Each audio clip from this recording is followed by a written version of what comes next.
Hi guys, ये question है जे advance 2019 का।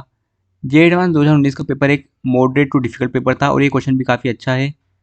हमें काफ़ी कुछ लर्निंग देगा जो कि आपके 2020 के पेपर के लिए काफ़ी यूज़फुल हो सकती है। तो आइए क्वेश्चन को समझते हैं। क्वेश्चन ये बोला है कि अगर हम एक प्रोजेक्टाइल को फेंकें थीटा एंगल पे, तो जब वो बाउंस करता है तो हर बार वो थीटा एंगल से ही बाउंस कर रहा है, बट उसकी स्पीड का एक फैक्टर कम होते आ रहा है। स्पीड हर बार उसके अल्फा से कम होती आ रही है। तो पहली बार जब यू बाय अल्फा होती है, next time you by alpha square, so and so fourth.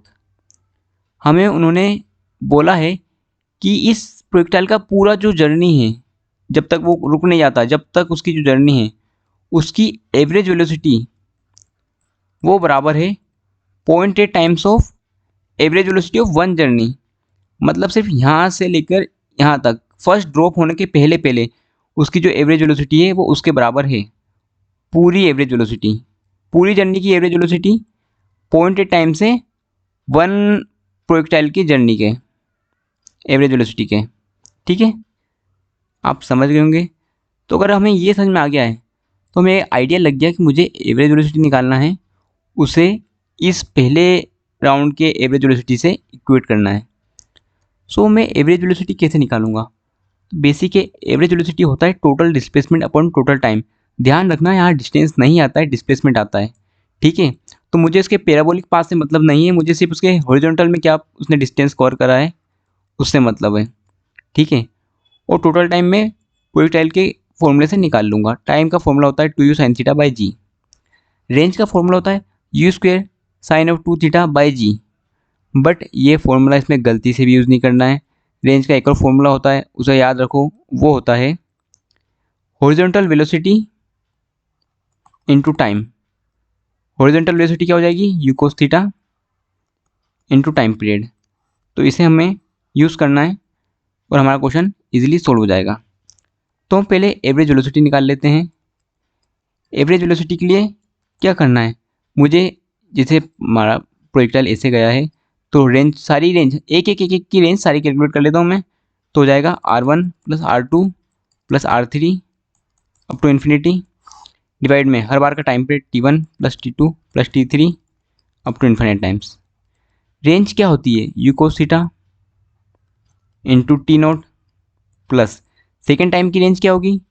तो u by alpha, velocity alpha से कम हो गई है, u by alpha cos theta into time period. Time period अभी हमने देखा 2u साइन थीटा बाई जी होता है। जब u बाय अल्फ़ा हो गया तो टाइम पीरियड भी t बाय अल्फ़ा हो जाएगा। तो यहाँ पे लिखूँगा मैं t bye alpha plus next time के लिए u by alpha square cos theta, time भी t बाय अल्फ़ा स्क्वायर हो जाएगा। ओके, नीचे मुझे टाइम कैलकुलेट करना ही है। T1 प्लस T2 क्या होगा? T1 bye alpha. T3 क्या होगा? T bye alpha square, so and so fourth. ये एवरेज वेलोसिटी अब मुझे कैलकुलेट करना है।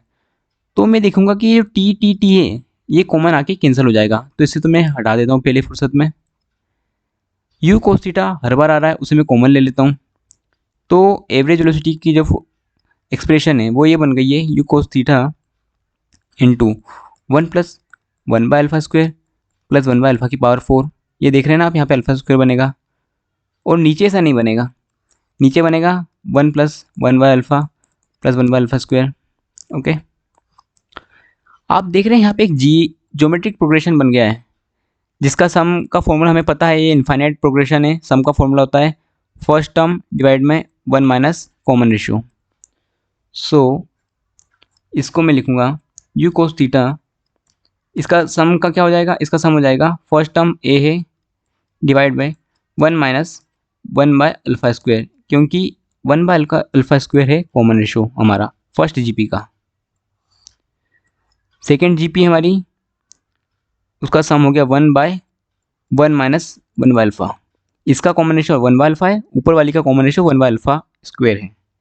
1 by 1 minus 1 by alpha square के लिखूंगा मैं 1 plus alpha 1 minus alpha. Okay, तो उससे मेरा एक्सप्रेशन बन जाएगा 1 प्लस अल्फ़ा 1 माइनस अल्फ़ा, और नीचे मेरे पास 1 upon 1 minus alpha already present है, तो उससे ये एक टर्म पूरी कैंसिल हो जाएगी। सो एवरेज वेलोसिटी का जो मेरा एक्सप्रेशन है वो आता निकल के यू कोस थीटा इंटू में अल्फ़ा डिवाइड में 1 प्लस अल्फ़ा। ठीक है, उन्होंने हमसे क्या बोला है कि जो हमारी एवरेज वेलोसिटी है पूरी जर्नी की, वो 0.8 टाइम्स है एक बार की एवरेज वेलोसिटी के। तो ये मेरे पास अभी निकल के आई है u cos theta into alpha bye 1 plus alpha 0.8। अब एक बार की एवरेज वेलोसिटी में कैसे निकालूंगा, तो निकालूंगा मैं डिस्प्लेसमेंट मतलब उसकी range you cos theta into time total displacement upon total time एक बार के लिए। तो यहाँ से टी कैंसिल हो गया, मतलब यू कोस थीटा कुछ नहीं है, वो v1 ही है। तो v1 की जगह मैं लिख दूंगा you cos theta, you cos theta, you cos theta cancel. मैं यहाँ से देख सकता हूँ कि alpha is nothing but 0.8 times 1 plus alpha. इसको मैं 0.8 को अंदर ले जाऊँगा, फिर उसको उस तरफ ट्रांसपोर्ट करूँगा, तो जाएगा 0.2 alpha is equals to 0.8। Point से 0.8 गया, 2 से 8 4 टाइम्स जाएगा। अल्फ़ा की वैल्यू हमारे पास आ गई है 4, और यही हमारा न्यूमेरिकल टाइप आंसर था 4.00। सो इस क्वेश्चन का फंडा ये ध्यान रखना है कि जीपी दिख रही है, मतलब हमें कुछ ऐसी एक्सप्रेशन लाना है जिसमें हमारे पास जीपी का सम बन सके। इसलिए हमने एवरेज वेलोसिटी का फंडा लगाया, दोनों जीपीयू का सम करा और हमारे पास इक्वेट करके आंसर आ गया है। Thanks for watching.